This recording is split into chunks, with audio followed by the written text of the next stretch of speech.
everybody. I'm Jackie Atchicola, Executive Director of Kath Depot here in Sarasota, Florida, and I am excited to be back today for Kindness Matters.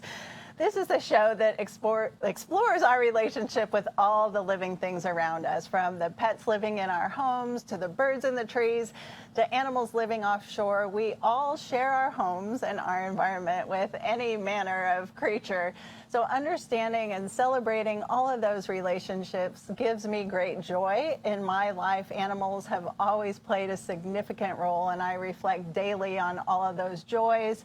I attribute many successes in my career to my relationship with animals, and I really enjoy celebrating all animals and all of those relationships. So plain and simple, animals make me smile.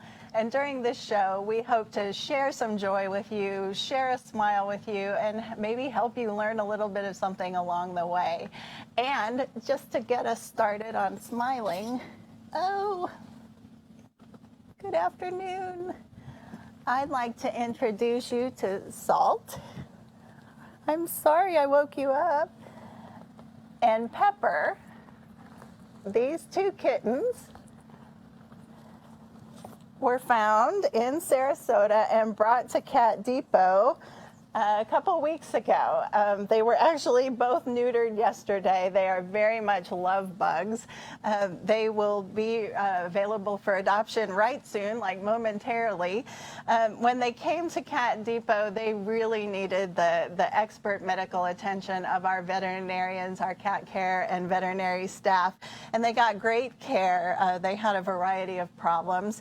You can see, I think you can see that little Salt here actually had to have a very bad infected eye removed, but he's doing just great, and they're going to visit us for a while, or they may go back to sleep. We'll see how they do as we as we progress in the show here.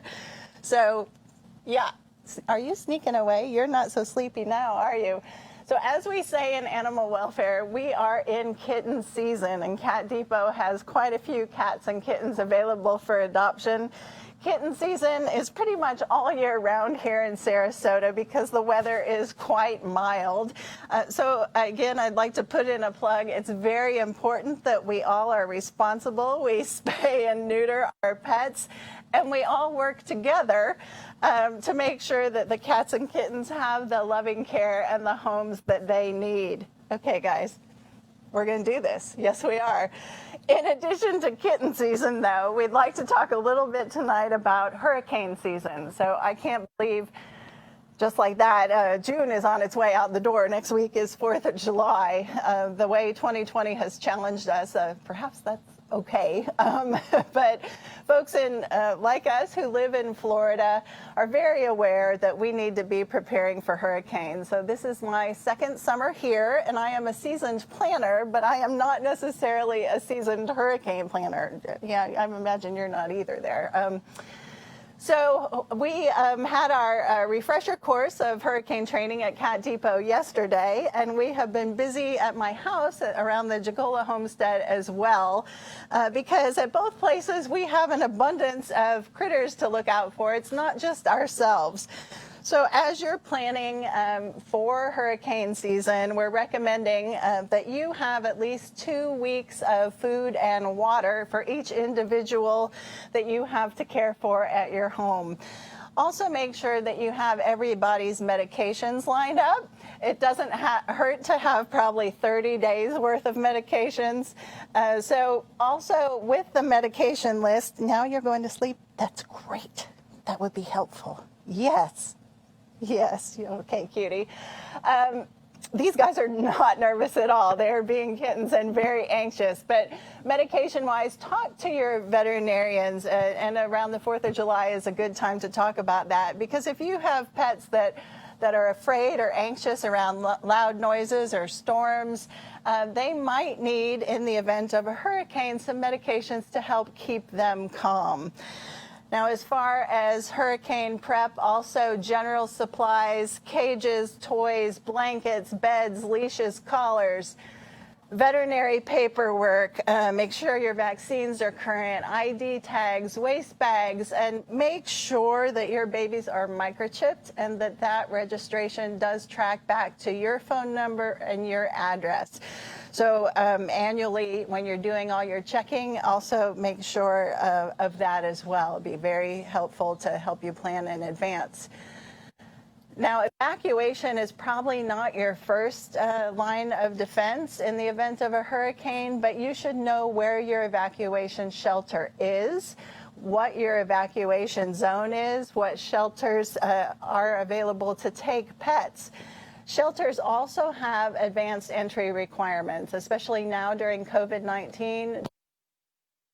To see what those requirements and what paperwork might be required ahead of time to entering a shelter.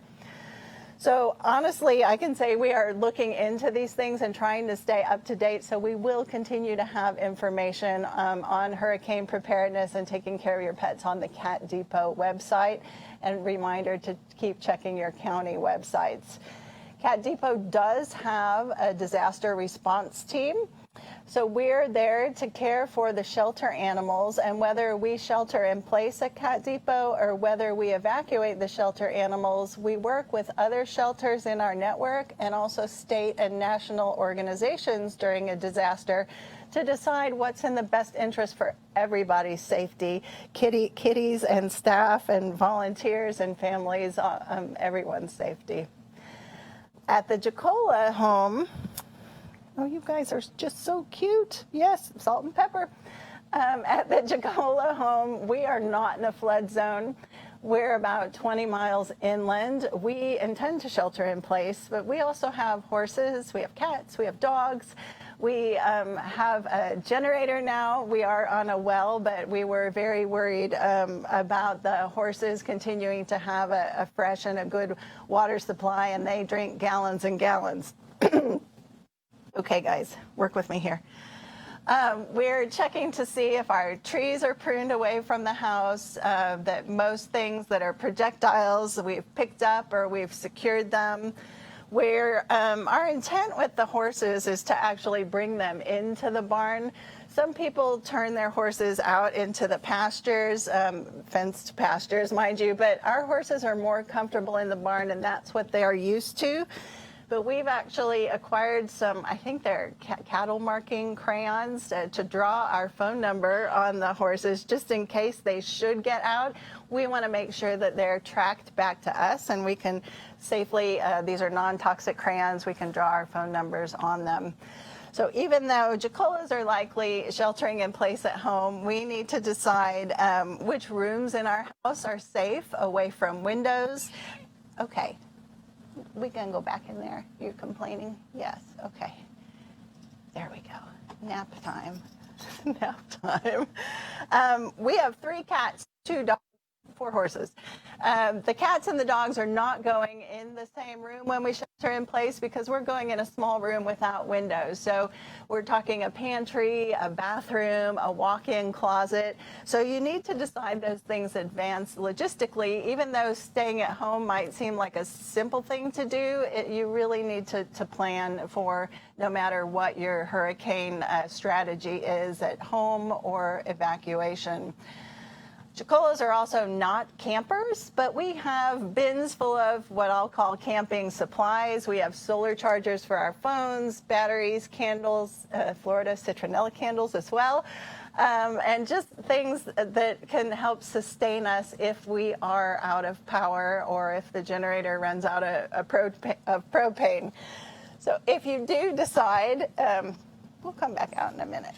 Yes, if you do decide that you are evacuating, traffic can get pretty brutal. So plan way ahead of the storm. Keep your eyes on the forecast, keep your eyes on the travel forecast, and make plans in advance to find a pet-friendly accommodation out of the path of the storm. So, hurricane's over. At the other end of the storm, you kind of need to follow your plans in reverse order, but still make sure you have enough supplies, because when you're coming back to your house, don't expect that things are going to be the same way as you left it.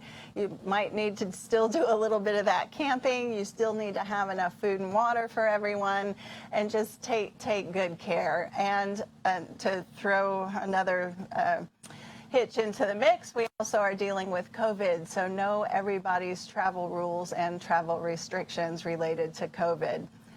We did really luck out on hurricanes in this area last year. I hope we are equally as lucky this year. We are blessed to live in a beautiful tropical state.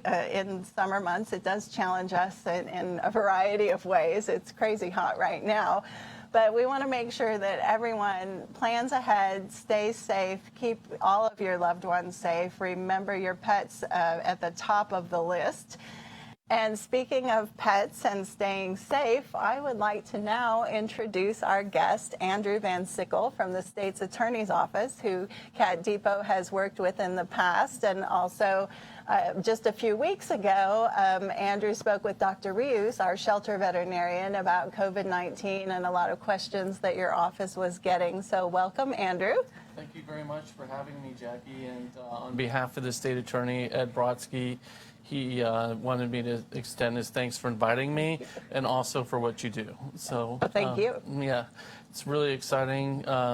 You know, all the things going on. And right now, it's, you know, I try to put a positive spin on it. I mean, we could get worn down by what, hornets and hurricanes and COVID and everything else. But right now, it's just, you know, let's focus on what's at hand. And that's the cases and the animals that surround us every day. Like kittens. Like kittens. So tell me a little bit about what you do exactly, and then you know, some of the conversations and the interactions you've had with animal welfare. Sure. You know, I do some of the most complex crimes at the state attorney's office. I do white-collar crime, exploitation of the elderly, and I also do animal abuse. I prosecute those people that abuse animals. You may not see quite of a tie in between all of those, but those are all cases which generally evoke a lot of emotion and passion Sure. in people, and they need a lot of hand-holding through that process, or it requires a specialized knowledge of the people like yourselves, where to take animals and those types of things. So that's why I do those types of cases. As far as, you know, my interactions with animals and why I love doing what I do, prosecuting those cases, I was born and really raised in Temple Terrace, Florida, which is a place next to Tampa. And I grew up on the Hillsborough River. And I've was lucky to get introduced since a very small age to alligators and turtles and all those types of animals, and I was taught not to abuse the things that are around us. And since then, I've tried to keep that philosophy, but in the service, I was in the Navy, and even back in the 90s, we saw the large plastic islands of trash that floated around in the Atlantic and Pacific.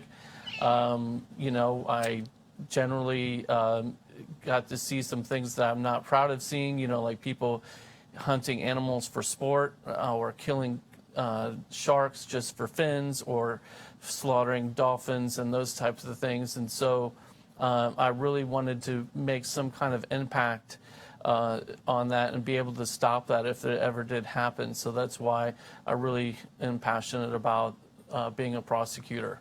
So how did you, I understand how those things impacted you, Yeah. but what was your career path? How did you get involved in that? Oh, wow. So I guess, you know, my family passed away when I was very young.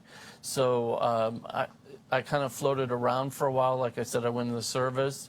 And it wasn't until then that I really started trying to figure out how I could, you know, really make an impact. And the one of my biggest joys is being able to help other people and help creatures like the ones that we have here today.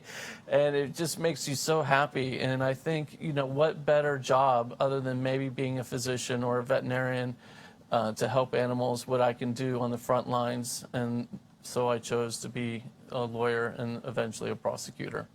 And I mean, that's really commendable because, again, they can't, I mean, they have voices, I guess, but they can't really express what their needs are, what they're feeling, or even to have you represent and get them out of their conditions that are causing them suffering. Right, exactly. Really speaks to your character, and we thank you for that. You know, sometimes it's not just, you know, about brutalization. There are people, I think you and I have talked about it before.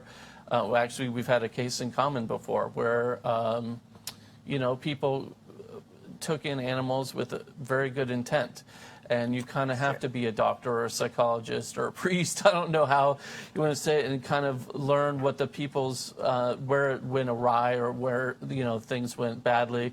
And, you know, next thing you know, you have 100 cats and you're not able to take care of those animals. So, you know, it's not all about just putting people in prison. It's about understanding, and the animals are the #1 focus. Let's get them safe and happy first. Like this young lady, and young man is a young man. Yes. Young man, and then after that, you know, then we'll worry about, you know, everything else. But for sure.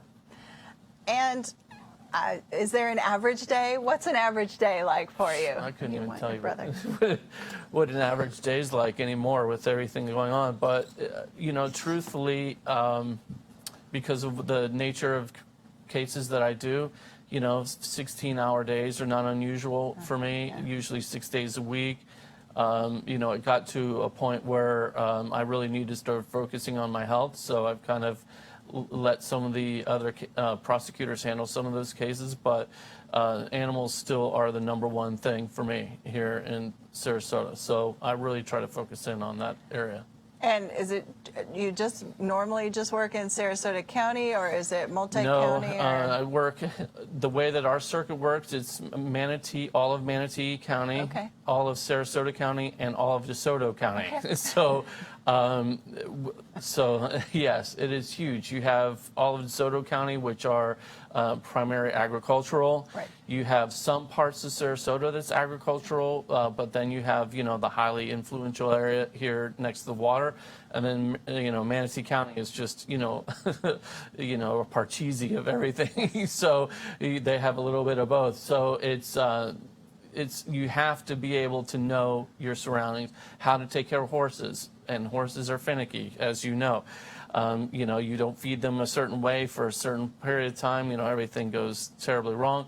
You have cows that are just wandering around I-75. You have cats and dogs and chicken fighting and dog fighting.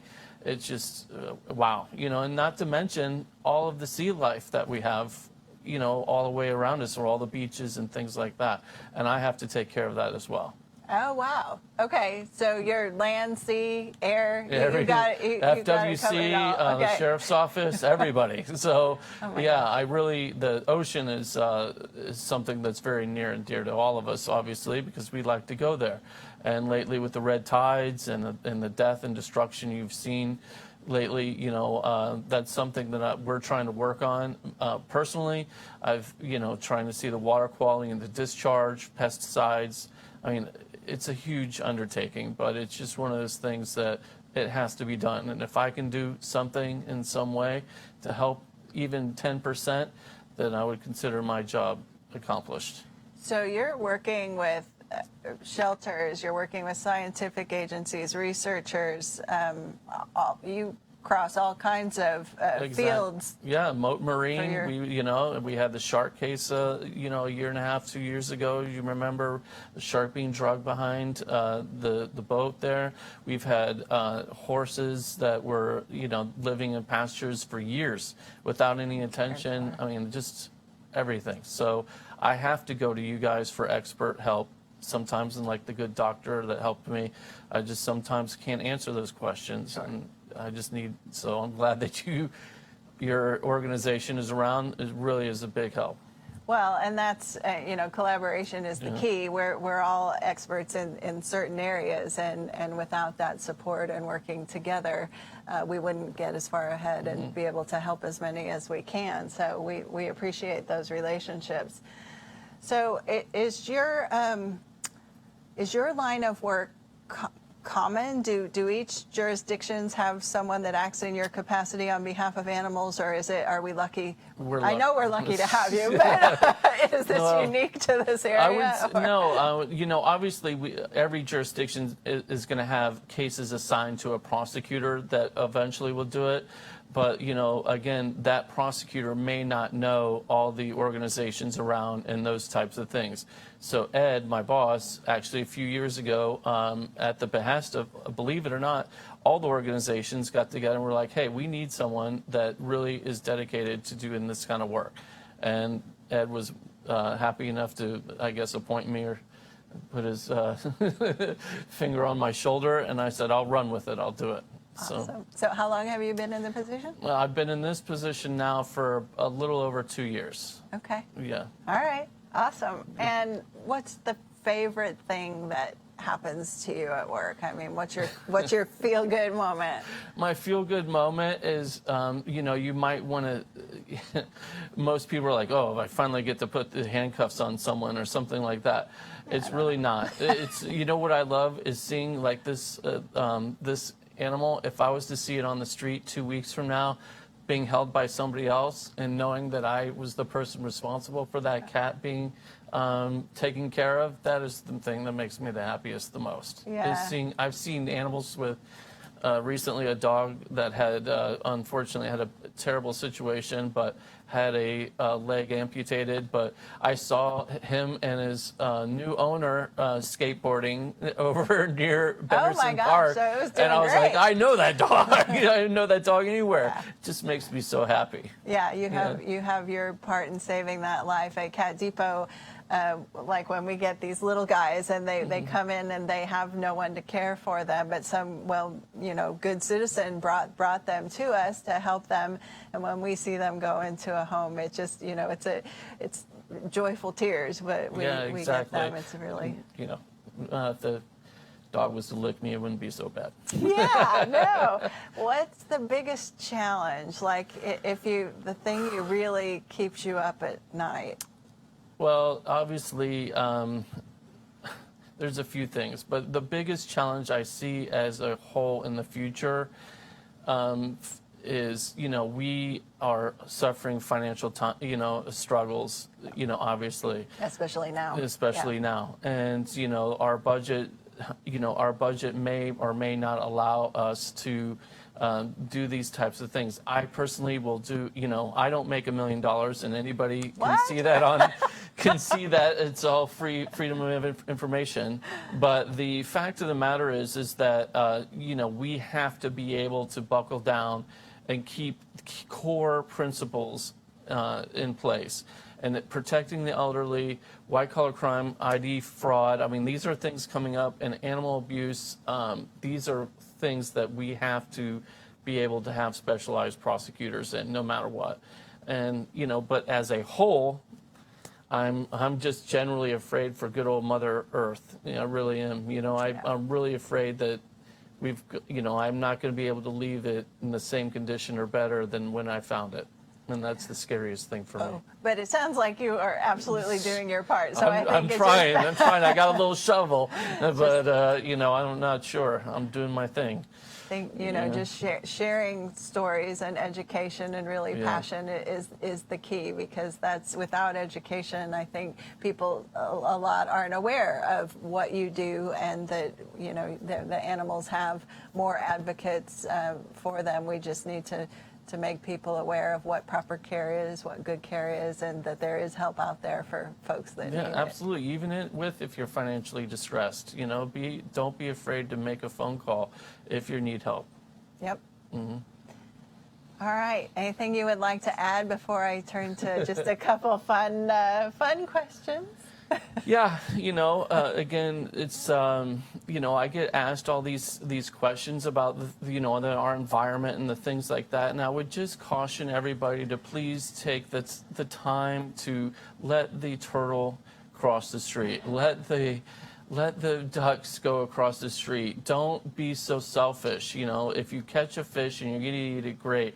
If you're not, then let it go. You know what I mean? And just be careful. I see people who cut coral just to have it in their fish tanks. I see, people that want a horse, but then find out later it's just a lot of care, and they just kind of let it go. Don't be so selfish. Just, and I think that would be a big, big help, and that's my message. That's my soapbox for the day. Love that. We'll have to have you out to our house. I still have my original horse. He's 33.